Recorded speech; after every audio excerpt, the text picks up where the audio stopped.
¿Escuchás mejor? Ahora escucho bien. Bien, perfecto. Lo único que te pido es si podés subir un poquito la voz, ¿puede ser? Bueno. Listo. Jorge, observemos mucho los pedidos que estamos haciendo. Jorge, ¿qué nos podés decir o qué podés decirnos a quienes nos están escuchando, viendo respecto de este libro que es un tanto provocador el título, cosa que me entusiasma mucho más en lo personal, referido a Francisco Ramírez, Pancho Ramírez, ¿no? ¿Qué podés decir?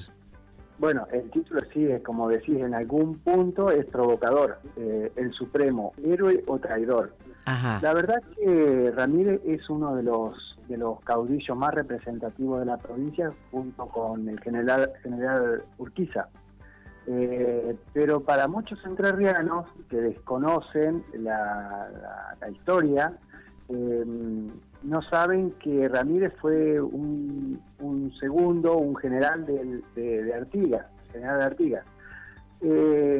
Como sucede con la historia, muchas veces se tergiversa y se piensa que Artigas es un general uruguayo, cuando en realidad era parte de las Provincias Unidas del Río de la Plata. Exacto. Él era el jefe de la banda oriental y protector de los pueblos libres de una gran región que abarcaba nuestra provincia, la banda oriental, toda la Mesopotamia y Santa Fe, y parte de Córdoba. Ramírez tiene cosas muy valiosas, muy valederas, muy rescatables, pero también tiene un punto que es clave, para los que somos activistas, siempre fue una espina, que es esa traición hacia el general Artigas, que se da con el Tratado del Pilar, luego de la batalla de Figueras. Como en el año 20 y el año 21 se cumplían unos cuantos bicentenarios de la actuación de Ramírez, decidimos que había que sacar un libro con opiniones de entrerrianos y de entrerrianas, porque creemos que nuestra historia está escrita desde Buenos Aires. Como muchas otras cosas, está escrita desde Buenos Aires. Esto que Ramírez, una adalid del federalismo, junto con Artigas, junto con López, algo tenemos que rescatar de aquella gente, de aquellos actores de hace 200 años. Y bueno, el federalismo creemos que está inconcluso todavía, y aquella vieja historia que nace en mayo, donde Buenos Aires se arroga el poder central, sigue vigente, de alguna manera sigue vigente, ¿no? Totalmente. Desde lo económico, desde el poderío de distribución de riqueza, desde la cantidad de gente que habita en Buenos Aires y el Gran Buenos Aires. Bueno, por una cantidad de características, seguimos siendo un país unitario. Bueno, un poco fue eso, reivindicar la figura de Ramírez, pero cuando presentamos el libro siempre decimos que en realidad la excusa nuestra es hablar de federalismo, es hablar de Artigas y hablar de federalismo. Y bueno, un poco es eso, tratar de que, porque más allá de que Ramírez, como decía hoy, es la figura central junto con Urquiza de la provincia, la mayoría de los entrerrianos no conocen mucho de su historia. Se quedan con la leyenda Ramírez, con la Delfina, y no mucho más que eso. Bueno, convocamos a entrerrianos y a entrerrianas, escritores, periodistas, con diferentes posiciones con respecto a este hecho puntual de la relación entre Artigas y Ramírez, y bueno, ahí estamos presentándolo a la gente para que tenga un material donde consultar. Bien, con respecto a otros libros que has escrito, Jorge, este libro sobre el rock, por ejemplo, y fundamentalmente el rock entrerriano, ¿no? O el rock referido, porque uno de pronto puede tener referencias del rock nacional, internacional mucho, ¿no es cierto? Inclusive también muy defenestrado por algunos sectores, como bien han comentado algunos periodistas, y que por otro lado ocurre, ¿no? Como algo que es extraño en sus letras y demás, cosa que no es tan así, todo lo contrario, ¿no? Pero esto de reivindicar, o por lo menos recordar, y sí, reivindicar es la palabra también, personas que han colaborado muchísimo con la cultura del país. Porque el rock, ¿qué es para vos? ¿Es una forma de cultura o de una cultura menor, digamos? No, es cultura, todo es cultura, y el rock no deja de ser una manifestación cultural que atraviesa la música. Es una forma de ver la vida, de sentirla, y que tiene sus propios valores. Inclusive dentro del movimiento del rock hay diferentes corrientes. No es lo mismo ser heavy metal que ser punk, y cada uno de esos o rolinga, como se dice también, sí. Cada uno de esos sectores vive la vida de una manera diferente, aplica los conceptos que le puede transmitir desde una canción, desde una forma de sentir al resto de su vida. Yo con el libro de rock que escribí, que habla de construcción del Uruguay, bueno, también es un poco como lo de Ramírez, ¿no? Reivindicar lo propio, es decir, acá también hubo historia, acá también se hizo una historia desconocida absolutamente, y me pasaba que cuando entrevistaba a los viejos rockeros, los viejos músicos, porque terminó siendo un libro de música popular más que de rock, decían, pero nosotros no estábamos haciendo historia, nosotros estábamos tocando. Totalmente. Bueno, pasó el tiempo, ustedes son parte de la historia, y con ustedes hubo mucha gente que en bailes populares donde ustedes tocaban se conoció, se formaron parejas. Está. Ahora, es una forma también de hacer política y de rebeldía, ¿o no? A ver, ¿tenemos problemas en la comunicación nuevamente? ¿Hola?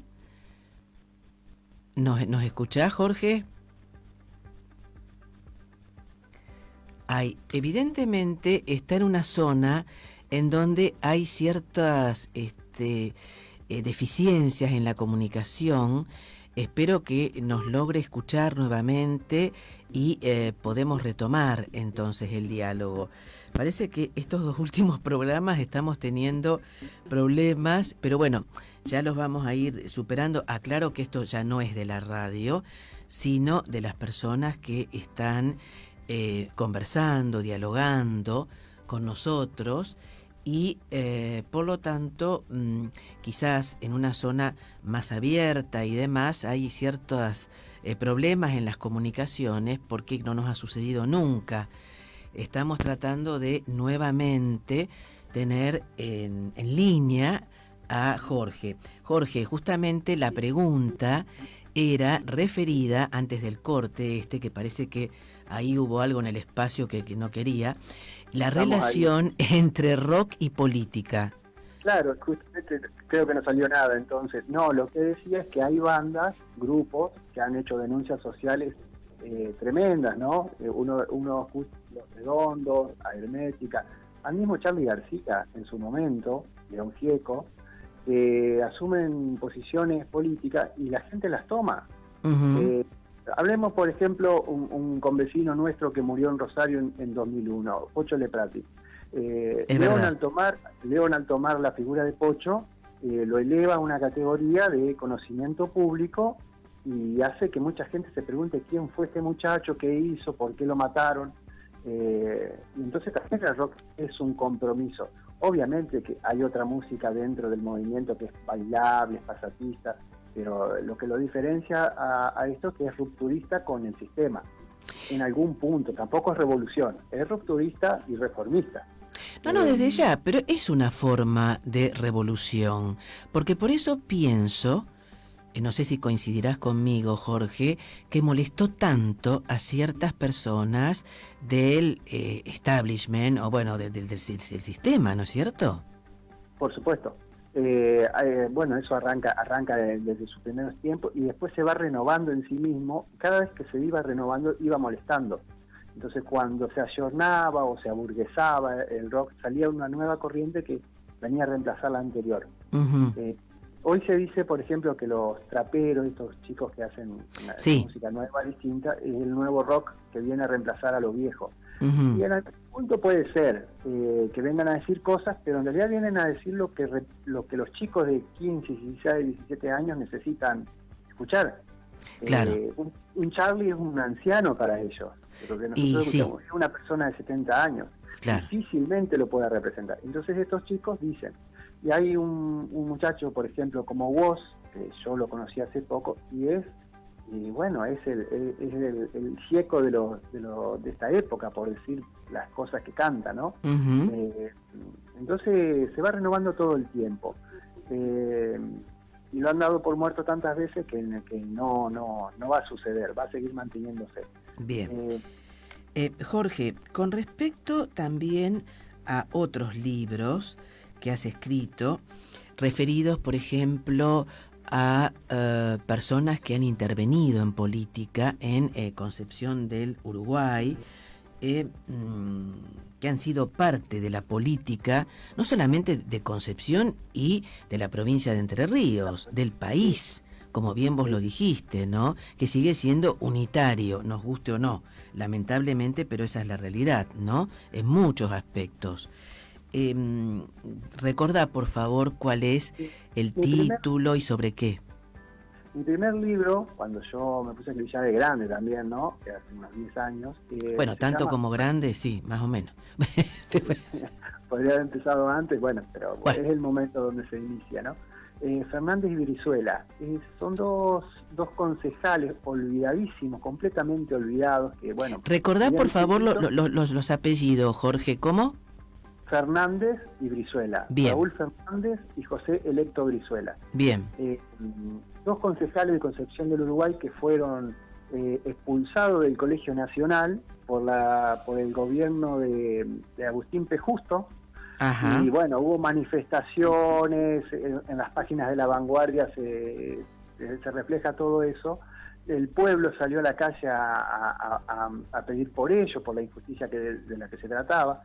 Eran esos viejos socialistas que participaban de toda la vida pública de la ciudad. No lo votaba nadie, pero ellos estaban en todas las comisiones y eran queridos por todo el mundo. Entonces, cuando pasó esto, el pueblo respondió.